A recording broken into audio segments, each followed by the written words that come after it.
So we've been watching British TV, basically UK television lately, because being from Canada, this is all new to us. So it's just kind of fun to dive into older stuff. We watched Thriller last week.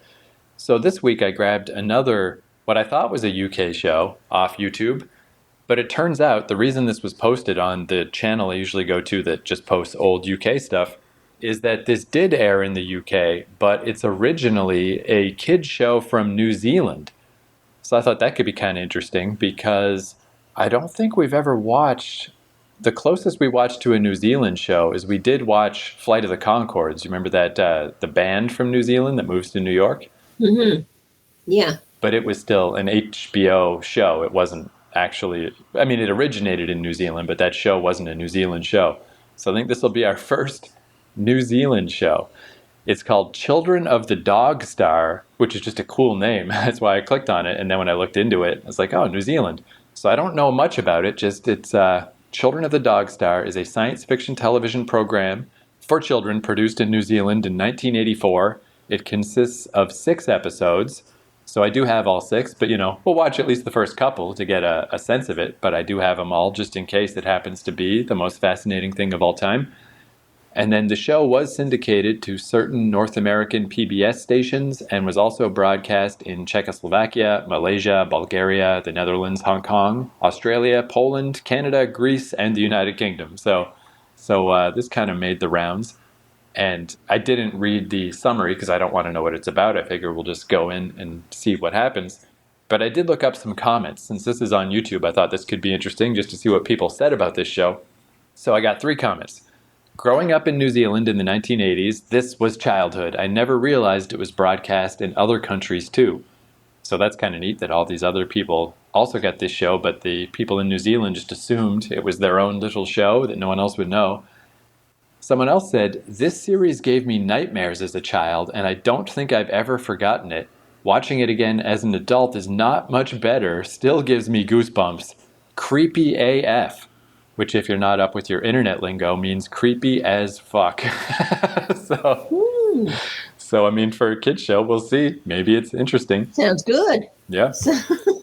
And then this final comment, this is one of the weirder comments I've ever seen on YouTube. September 1985, ITV. So this is obviously a UK person. I'll give him an accent. September 1985, ITV. First day at secondary school, and sat watching this. The world's so full of possibilities and hope. 36 years on, I've amounted to fuck all and wish I could raise that school to the ground. And that comment has 6 thumbs up of other people who also feel that way. So I'm like, what? Where did this comment come from? How is that relevant to this show? But anyway, it stood out. And I guess that's it. Yeah, I mean, I don't know what else. I don't know anything else about this show because I wanted to just go in blind. But Children of the Dog Star, mid-'80s, New Zealand kid show. Let's roll the dice. Let's see what it is. Yeah, let's just see what Down Under produces. Yeah, next to Down Under. Down Under adjacent. Yeah, the neighbor of Down Under. Well, that's one thing I guess I'll say real quick, is that is one thing. I've never been to New Zealand, but I always feel a little bit of kinship with those types of countries where obviously we are, Canada to the United States. We're the neighbor, we're the little brother. And when I visited the Netherlands, I very much got that vibe that the Netherlands is the little brother to Deutschland, to Germany. It's like very similar, but different enough to, to be like, hey, we're not them, we're different, but we're kind of the same, but we're smaller and we're not as famous, And I very much feel like New Zealand to Australia has got to be one of those relationships as well. So we're with you, New Zealand. We're one of those countries too. We're like one of the biggest countries in the world, but we're the little brother to America. So I know how it feels. Okay, so let's see it. So it's the Brass Daisy. Is that the one that you're checking out? The Brass Daisy? Yep, that is the first episode. So we will start there. Okay, here we go.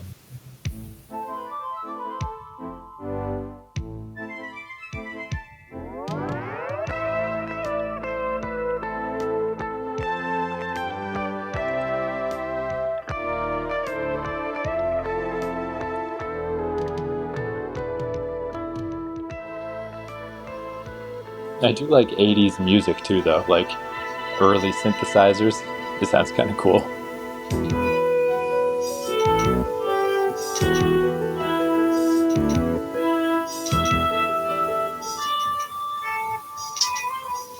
Well, it was too disjointed for my liking, and it wasn't that we missed that we jumped ahead either.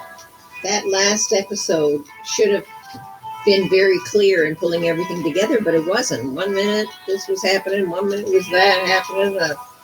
Presumably, the parts have just gone back into the swamp, and we're back to where we started.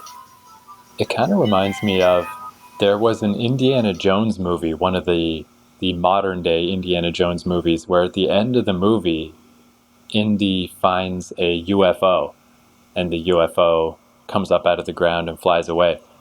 And it was one of these weird things that, to the character of Indiana Jones, that was a really cool thing. Like, whoa, I saw a UFO. But to the audience, it came out of nowhere and meant nothing.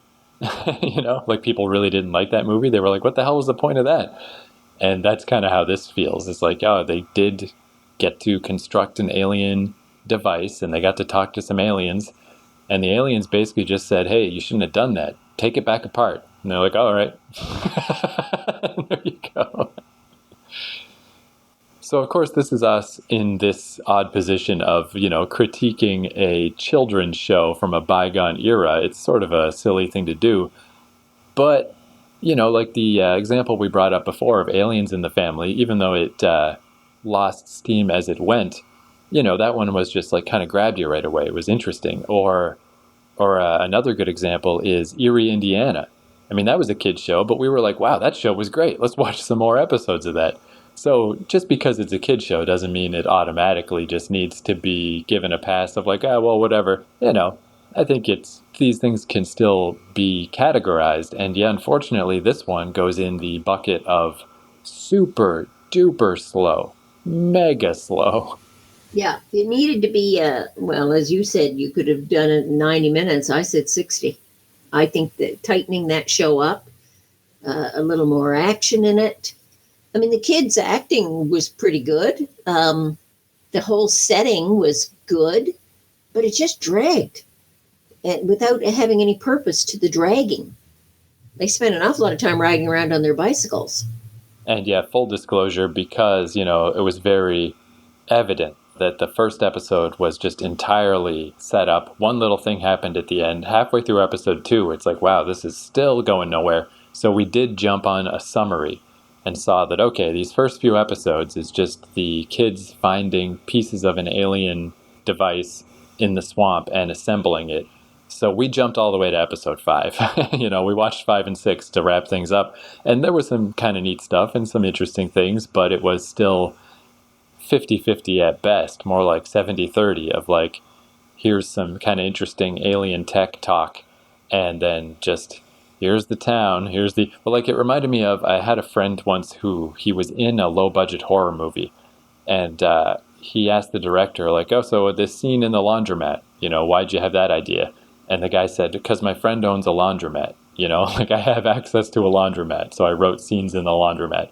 And that's how this whole show felt. It's like, we got access to these locations and these various things, and I don't know, let's just try to whip something up. And they sort of did. Yeah, even as a kid, I can't say it wouldn't have interested me, because again, I don't know what the story is in New Zealand. Maybe they had limited access to television stations, like in Canada. We used to just have CBC, and then we had CTV, and that was pretty much it. So you watched everything that was on TV. And maybe that's the status of New Zealand too. Maybe they had very limited access to television stations, whereas today, if we were looking at that in today's world, we probably wouldn't bother with it, because all you do, it was so slow moving, you would just flick channels until you found something a little more exciting. And again, like I was saying at the start, where I have a certain, what's the word, sympathy, is that the right word? But for New Zealand being the smaller country next to the bigger country, it probably is a bit similar too, in the sense of Canadian shows. You could always tell, like we watched the American shows as well, But when a Canadian show came on, it's like, oh, it's kind of neat. We got a little Canadian show. It's got our little Canadian ways and Canadian bags of milk and Canadian accents, but it doesn't have the budget and it doesn't have the scope and it's not as memorable as the big American stuff. And, maybe it's that way too of like, hey, we got a New Zealand show. Everyone's calling each other. I don't know. The thing that always comes to mind for me with the accent, because it's actually kind of a hard accent to do. But in that Flight of the Conchords show, because there's a character named Brett, but the Americans think his name is Brit, like Britney Spears, because he says, "Oh, my name's Brit." And there's this one scene where it's just like, "You're being a dickhead, Brit." "I'm not being a dickhead, you're a dickhead." Just like, dickhead and Brett are the best words you could ever say. So anyway, it's kind of neat though, just to hear everybody using, or not only just the accent, but the turns of phrase. It's interesting to see what carried over from England, where they say torch instead of flashlight, but they also say A all the time, like we do in Canada. And I mean, this whole mishmash of Commonwealth stuff, that's interesting. But yeah, the show itself, I wish I could say, the show itself was as interesting, but it just wasn't. Mhm. Now, the actual characters, the little alien creatures, when we actually saw them, were rather interesting looking. I don't think I've ever seen aliens that look quite like that. So that was a nice little touch. Yeah, I actually found them kind of extra interesting because I've been slowly picking away at writing a novel. And in the novel, one of the things about it, it's like a sci-fi thing, and it's sort of the idea, anti-Star Trek, like instead of everybody getting along in the future, it's the idea of, alien species probably would never get along. And one of the species is a sort of squid species, kind of like this. And one of the big parts of the story is the xenophobia of the main character, of like, I don't mean to be pseudo borderline racist against these squid people, but I can barely look at them, like they're aliens to me. They're weird and gross. And I kind of like that about this. Like those aliens were weird and gross. They were not sleek, cool looking aliens. They were all weird. So yeah, that was cool. Maybe that'll be handy for me in the future. This is pie in the sky, but say I write a novel. Let's say they got to make a movie of it. And then they're like, all right, so what do these people actually look like? I can say like, hey, you ever seen Children of the Dog Star? Go look at those aliens in episode 6. Like, not exactly like that, but.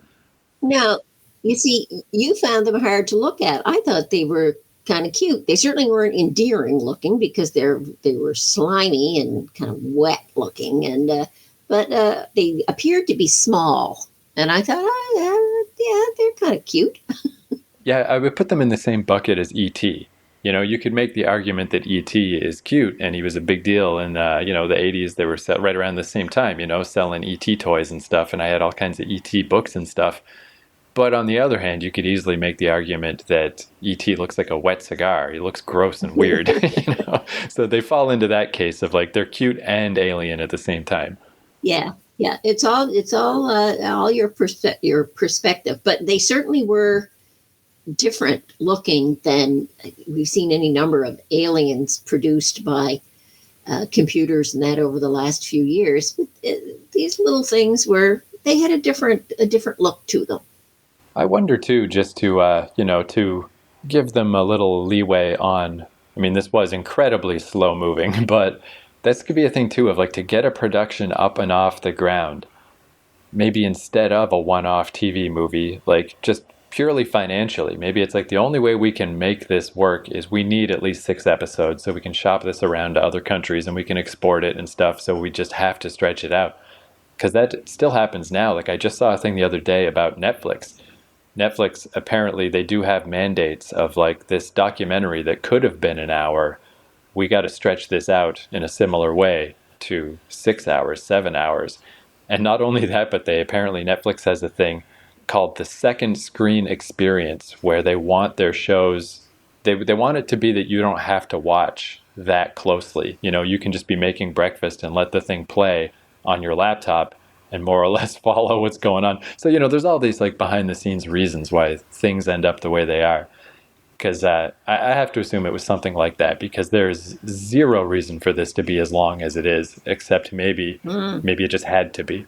Yeah, you could have made breakfast, dinner, and tea for some of these ones. Even that, yeah, the fact that, hey, we'll go after tea, that they use the term tea. Like I like that. It's like, Very British. Very, very British. I guess, yeah, the only Canadianism is the A thing. But yeah, I like that, though, that it is like, that's where it's just interesting, all these little, and just stupid crap that I thought was interesting. Like, oh, there's an old arcade machine from the 80s, and it costs us 25 cents to play a game back in the day. In Japan, it cost 100 yen because that's just they got shafted in Japan. It was expensive, but that's just the coin that they used. And apparently, it's a 20-cent coin in New Zealand. Cool. You can always pick up little things from these types of shows. But yeah, I don't know. Apologies to any kids who vividly remember this show, and now they're just annoyed that a couple of grown-ups decades later are saying it was slow and too uneventful. But them's the bricks. That's that's the harsh truth of Children of the Dog Star. I mean, I don't want to bash it. I don't want to bash it because the kid acting was good. The sets were nice. The little aliens I thought were really, really, I liked them. I thought they were really different. But it was very, very, very slow moving. I suppose, though, it's kind of, it's kind of neat in a way that it was so anticlimactic at the end that they literally just had to disassemble this thing. Like the aliens from the Dog Star, were just like, hey, we're too far away to actually come retrieve this thing.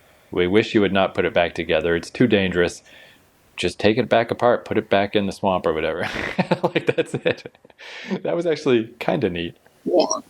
Well, there was a little more than that. I mean, they actually saw that Kolob was absorbing all the power, not just a little bit of power. Occasionally it was, but you didn't know what the heck was going on originally when just there were short power loss bursts, and then it would come back on. But at the end, Kolob needed to take all the power so that people were frozen in time and space, and except for these kids. So I guess that would have been the end result. Like, what if he had been able to take off and return to his planet? What would have happened to Earth? Because all the power had been sucked out.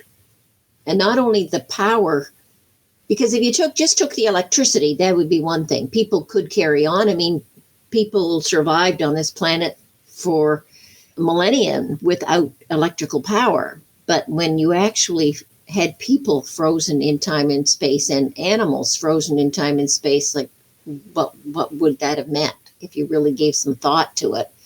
He took off and that power was never restored. I guess the Earth would disappear. I don't know. They never get into that. But if you think about it, I guess if he had left Earth in that status, what would have happened? You would have had these 3 kids, the only things alive.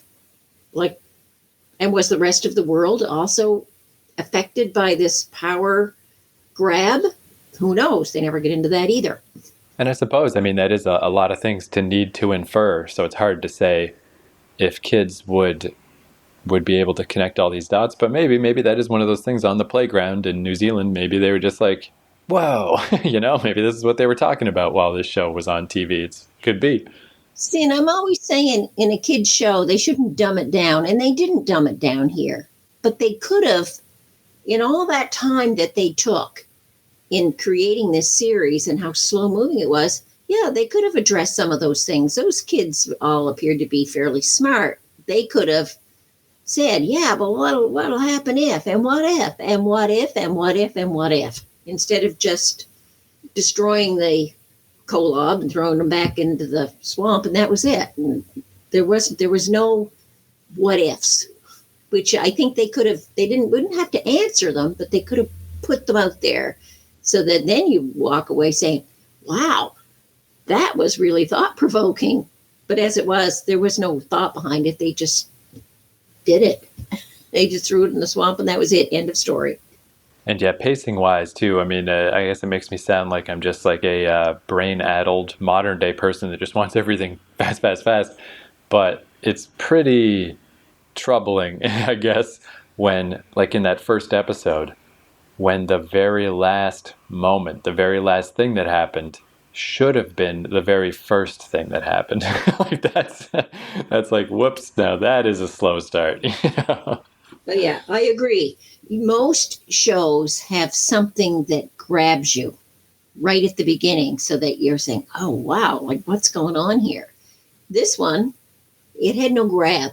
It was only at the end of the show that there was a little grab. But the opening scene should have been something that you said, what the heck is going on? I got to watch this show to figure that out. we just watched it, but nothing was happening. She meets a kid in the swamp with a pair of sunglasses on. Like, yeah, well, big deal. And the show moved on. I thought the kid in the swamp was maybe an alien. The guy with the sunglasses on at the beginning. But no, he wasn't. He was just a kid.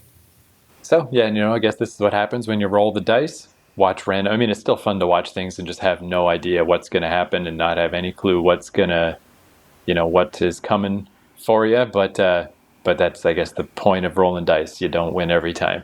Sometimes you win, sometimes you don't. And like I said at the start, I mean, we have had other kids shows where it's like, hey, actually pretty good. This one, is it's on the lower end, unfortunately. But I don't know. I'll keep my eyes peeled though for New Zealand shows because we don't have anything to compare it to either. So it seems like it's a little tough to find New Zealand television. But yeah, maybe in the future we'll find something else, and then we can at least start to have a portfolio of New Zealand TV. But first one out the gate, yeah, certainly a bit of a stumble. The end. The end. Yep.